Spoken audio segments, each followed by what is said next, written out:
আসসালামু আলাইকুম। আমন্ত্রণ বাংলা ভিশন সংবাদে আপনাদের সাথে আছে আমি রিজওয়ানা। ইলভিস শুরুতে বিআরবি কেবল সংবাদ শিরোনাম। করোনার প্রকোপে বিশ্বে দুর্ভিক্ষ নামতে পারে বলেন প্রধানমন্ত্রী। খাদ্য উৎপাদন বাড়ানোর আহ্বান। করোনার ভয়াবহতায় অস্বস্তিতে স্বাস্থ্য মন্ত্রণালয়, জানিয়েছেন মন্ত্রী। মোকাবেলায় ব্যর্থ সরকার, অভিযোগ বিএনপির। সুনামগঞ্জে হিন্দু বাড়িতে হামলার মামলায় গ্রেফতার আরও ৩। মামুনুল হককে নিয়ে পোস্ট দেয়া ঝুলন দাস বিএনপির লোক, দাবি পুলিশের। দেখছিলেন বিআরবি কেবল সংবাদ শিরোনাম, এবার বিস্তারিত।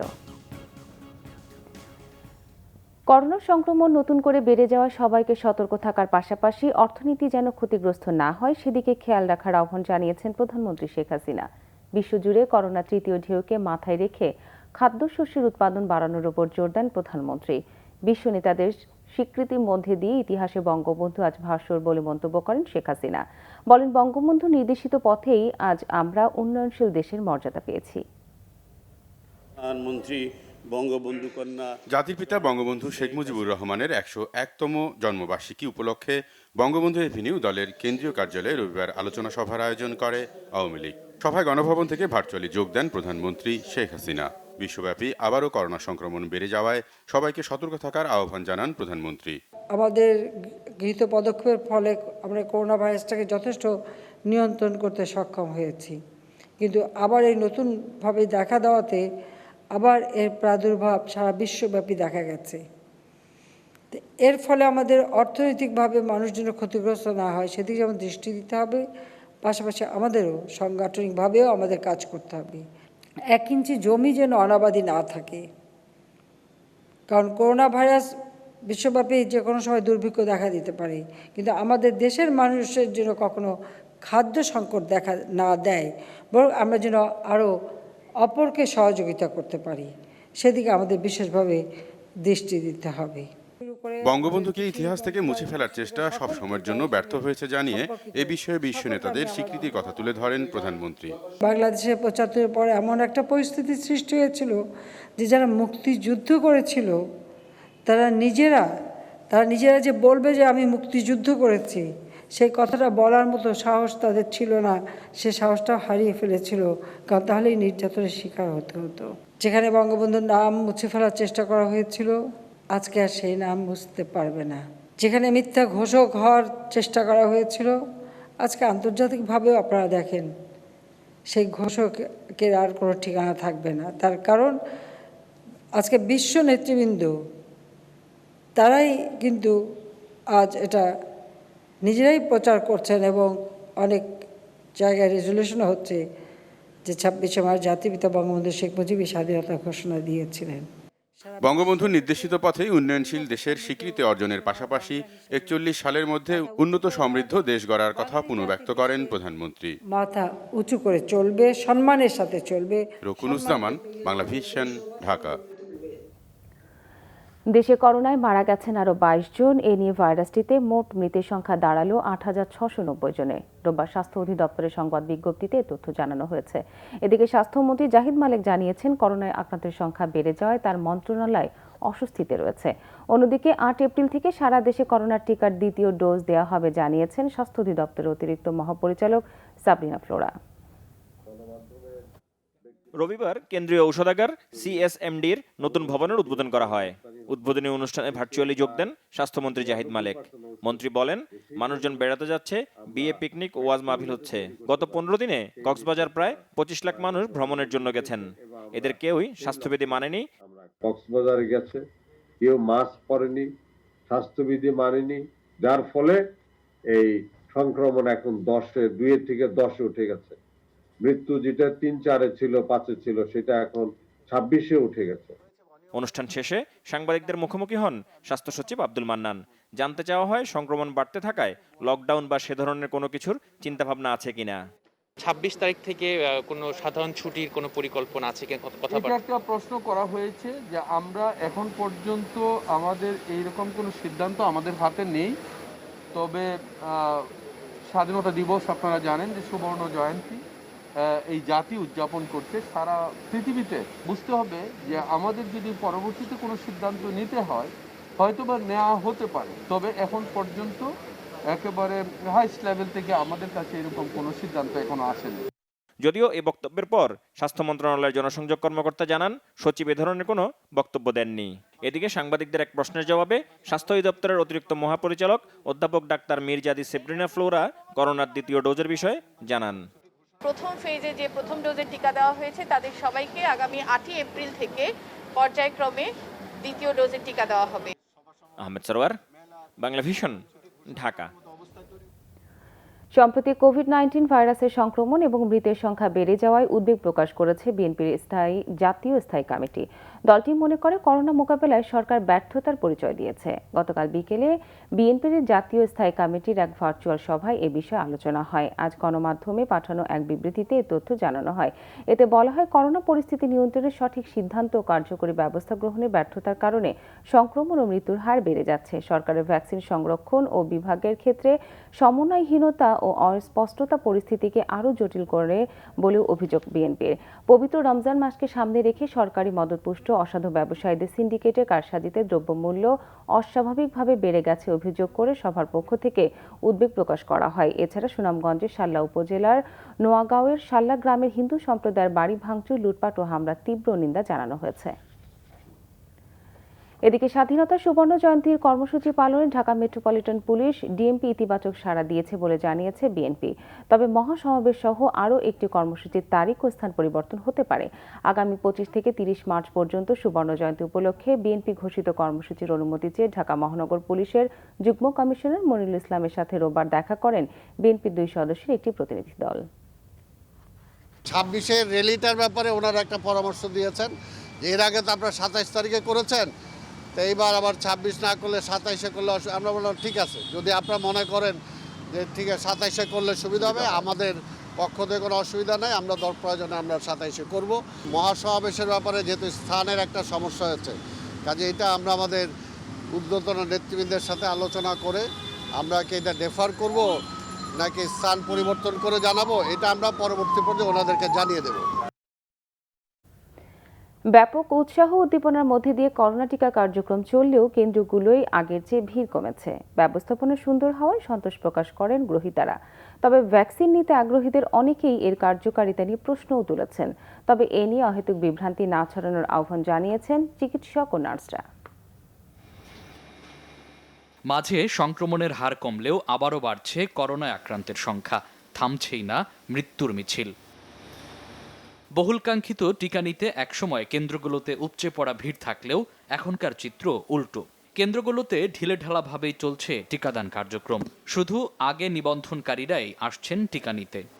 আগে আমরা পার ডে অ্যারাউন্ড 200-র কাছাকাছি ছিল, এখন 150-র মতো থাকতেছে পার ডে এরকম। আগে এই দিক দিয়ে অনেক লোক, প্রচুর লোক ছিল, আমরা 4-5 জন মিলে ডিউটি করে খুব একটু হতো। এখন আমি একাই ডিউটি করতেছি, কিন্তু অত লোক নেই।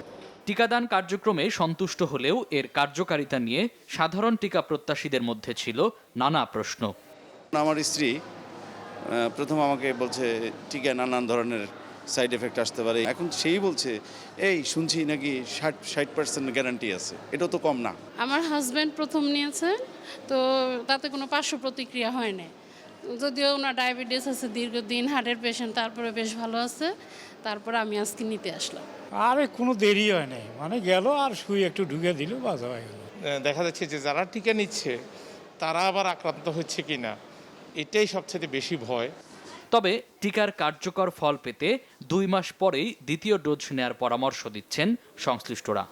যে কেউ প্রোপাগান্ডা ছড়াবেন না, মিথ্যা কোনো কিছু ছড়ানোর দরকার নেই। যারা আমি সবাইকে সাজেস্ট করি ভ্যাকসিন নিতে আসার আগে আপনারা দয়া করে ভরা পেটে খাবার দাবার ভালোভাবে খেয়ে দেন এসে ভ্যাকসিনটা নেবেন। করোনার প্রকোপ কমাতে টিকা নেয়ার পরও সবাইকে মাস্ক পরার পরামর্শ দিচ্ছেন বিশেষজ্ঞ চিকিৎসকরা। মামুন আব্দুল্লাহ, বাংলা ভিশন, ঢাকা। সুনামগঞ্জের শাল্লায় হিন্দু সম্প্রদায়ের ওপর হামলা, ভাঙচুর ও লুটপাটের ঘটনায় আরও 3 জনকে গ্রেফতার করা হয়েছে। এ নিয়ে 2 মামলায় এ পর্যন্ত 33 জনকে গ্রেফতার করা হলো। জড়িত প্রত্যেককে বিচারের মুখোমুখি করা হবে বলে জানিয়েছেন পুলিশ সুপার মোহাম্মদ মিজানুর রহমান। নিজ কার্যালয়ে সংবাদ সম্মেলনে পুলিশ সুপার মিজানুর রহমান জানান, হেফাজত নেতা মামুনুল হককে নিয়ে পোস্ট দেয়া নোয়াগাঁও গ্রামের ঝুমুনদার সাল্লা উপজেলা ছাত্রদলের সাবেক যুগ্ম সম্পাদক। যদিও 2 বছর আগে ফেসবুকে স্ট্যাটাস নিয়ে ছাত্রদলের সাথে সম্পর্ক ছিন্ন করেন। পুলিশ সুপার বলেন, ঘটনার দিন আইন শৃঙ্খলা রক্ষাকারী বাহিনীর ভূমিকায় জানমালের ক্ষতি কম হয়েছে। 17 মার্চ হিন্দুদের বাড়িঘরে হামলা, ভাঙচুর ও লুটপাট চালায় দুর্বৃত্তরা। এ ঘটনায় বৃহস্পতিবার রাতে 80 জনের নাম উল্লেখ সহ অজ্ঞাত আরও 1,500 জনের বিরুদ্ধে 2টি মামলা হয়। পিবিআই বলছে, প্রধান আসামি স্বাধীন মেম্বারের পরিকল্পনা নেতৃত্বেই হামলা হয়েছিল। সে স্বেচ্ছাসেবক লীগের ওয়ার্ড সভাপতি। আওয়ামী লীগের সাধারণ সম্পাদক ওবায়দুল কাদের বলেছেন, বঙ্গবন্ধু সারা জীবনই চক্রান্তের শিকার হয়েছেন। হাজারো ষড়যন্ত্রের পরও তার নাম কেউ মুছে ফেলতে পারেনি। আর ইতিহাসবিদ সৈয়দ আনোয়ার হোসেন বলেন, মানুষের ওপর ভরসা করেই বঙ্গবন্ধু এই ভূখণ্ডকে সোনার বাংলা গড়তে চেয়েছিলেন। মুজিব জন্ম শতবর্ষ স্বাধীনতা সুবর্ণ জয়ন্তী অনুষ্ঠানের 5ম দিনে তারা এসব কথা বলেন। এদিনের থিম ছিল ধ্বংসস্তূপে জীবনের গান। থিম ভিত্তিক আলোচনায় আওয়ামী লীগের সাধারণ সম্পাদক ওবায়দুল কাদের বলেন, বঙ্গবন্ধু সোনা বাংলা গড়তে কাজ করেছেন তারই কন্যা শেখ হাসিনা। ইতিহাসবিদ সৈয়দ আনোয়ার হোসেন বলেন, ঘুণে ধরা সমাজ ভেঙে আজকের উন্নত বাংলাদেশের ভিত্তি গড়ে দিয়েছিলেন বঙ্গবন্ধু। বঙ্গবন্ধুর জন্মশতবার্ষিকী ও স্বাধীনতা সুবর্ণ জয়ন্তীতে জর্ডানের বাদশাহ আবদুল্লাহর শুভেচ্ছা বার্তা পড়ে শোনান দেশটির উপপ্রধানমন্ত্রী আয়মান সাফাদি। পরে রাতে হয় বিশেষ সাংস্কৃতিক অনুষ্ঠান। স্বাধীন করো, স্বাধীন করো, বাংলাদেশ স্বাধীন করো।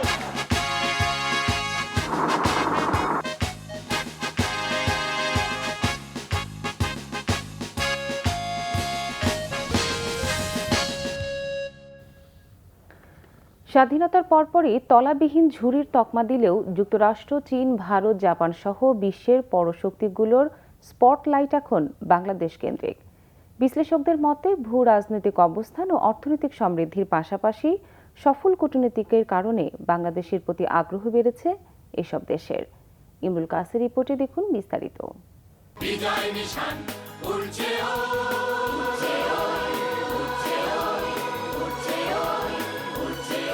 1971 সালের 16 ডিসেম্বর বিজয় অর্জনের পর বঙ্গবন্ধুকে পাকিস্তান কারাগার থেকে মুক্ত করা এবং বিভিন্ন দেশের স্বীকৃতি অর্জনই ছিল বাংলাদেশের বড় চ্যালেঞ্জ।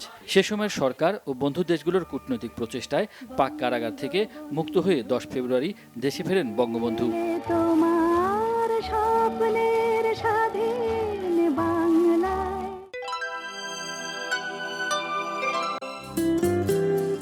এরপর যুদ্ধবিধ্বস্ত দেশ পুনর্গঠনের পাশাপাশি বহির্বিশ্বের স্বীকৃতি আদায়ে কূটনৈতিক পদক্ষেপ নেন তিনি।